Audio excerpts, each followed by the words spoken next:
Fabrice. Salut Benoît. Ça va? Ouais. Et toi, ça va? Ah, ça va, écoute. Je suis dans ma cambrousse, pas de problème.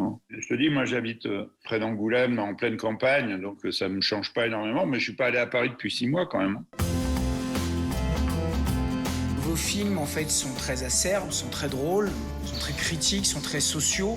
Cette crise du Covid, elle est sanitaire, certes, mais elle est aussi sociale. Dans vos délires les plus fous tous les deux avec Gustave, est-ce que vous auriez pu imaginer un tel dysfonctionnement et un tel marasme que celui qu'on est en train de traverser?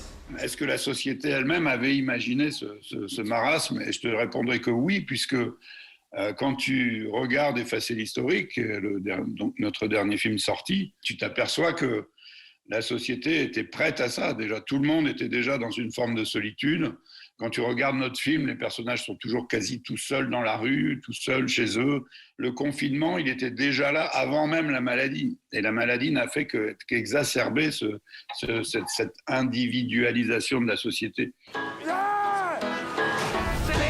Les vidéos qui sont parties en enfer, dans un data center hyper sécurisé. On va aller les chercher nous-mêmes.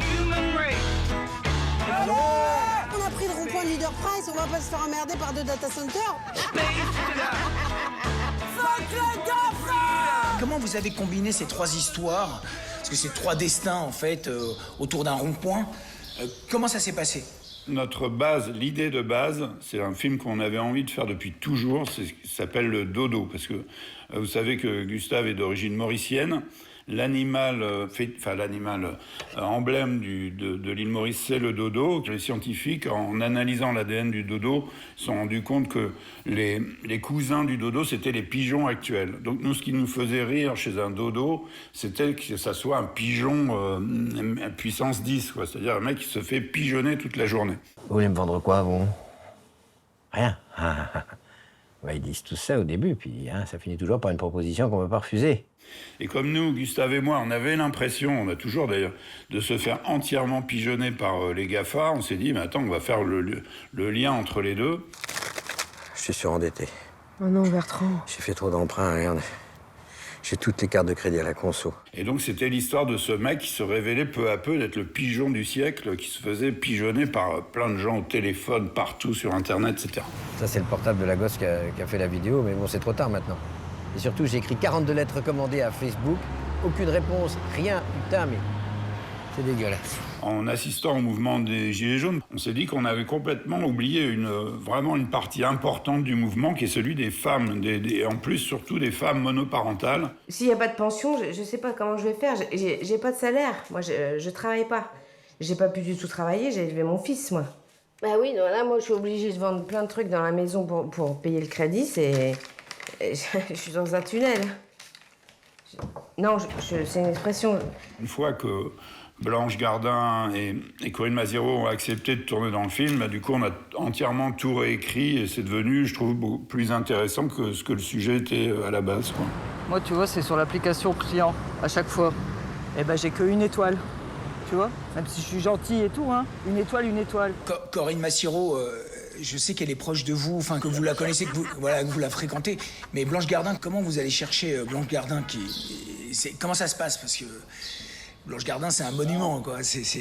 La Blanche Gardin, c'est son spectacle, ce qu'elle a à dire, ce qu'elle a dit, ce qu'elle a asséné, l'originalité, l'audace, le courage surtout de tout ce qu'elle peut dire sur scène. Les gens qui montent sur scène, ils ont tous un truc à défendre, une identité, une cause, quelque chose. Et moi, j'ai rien.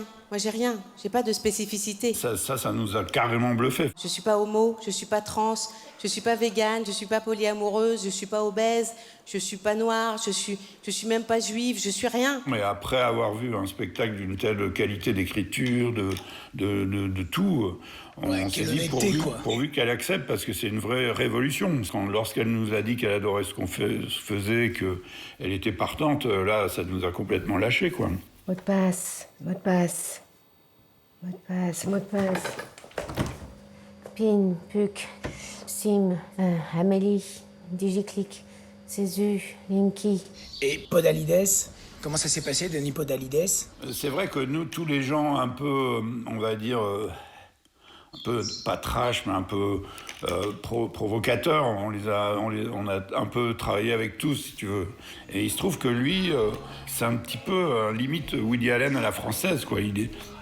Il a une timidité, mais enfin, il a un côté lunaire aussi, et ça nous plaisait bien. On avait envie d'essayer. Je sais plus trop ce qui m'arrive, mais je crois qu'avec rien, tout est plus simple.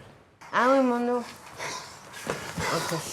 Benoît est formidable dans effacer le style historique. Hein. C'est une seule scène, mais elle est incroyable. Ça va, monsieur?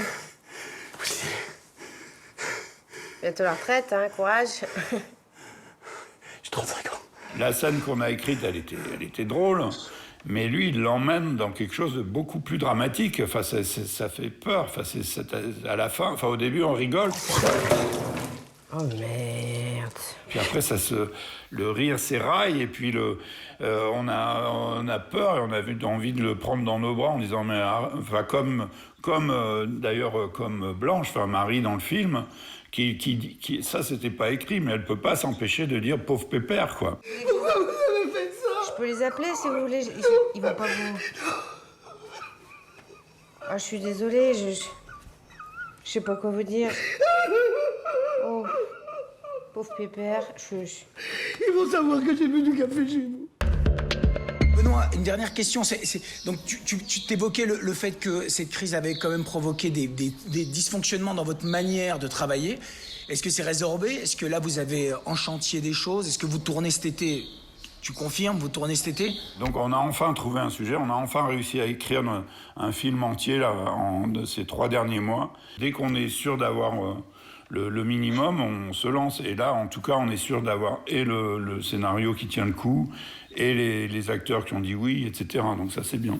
Mais heureusement, encore une fois, ce sont des amis belges qui vont nous sortir de là. Enfin, en gros, Bouli Lanners, par exemple, qui va jouer un des 2 rôles principaux, alors qu'un acteur français aurait dit « Attendez, vous êtes sûr ?» Lui, il a dit « Ok, tout de suite, quoi. » Enfin, bon, bref. Benoît, ça a été un plaisir, comme toujours. Hein. Eh ben, écoute, on se revoit bientôt. Moi, j'espère passer à Bruxelles le plus vite possible. Bon, c'est un plaisir. Salut bien Gus pour moi. Bah ouais, t'inquiète, je lui dis. Hein. Et à très vite, j'espère. Ouais, à très vite. Merci. Ciao. Ciao. Je vous retrouve la semaine prochaine et d'ici là, portez-vous bien.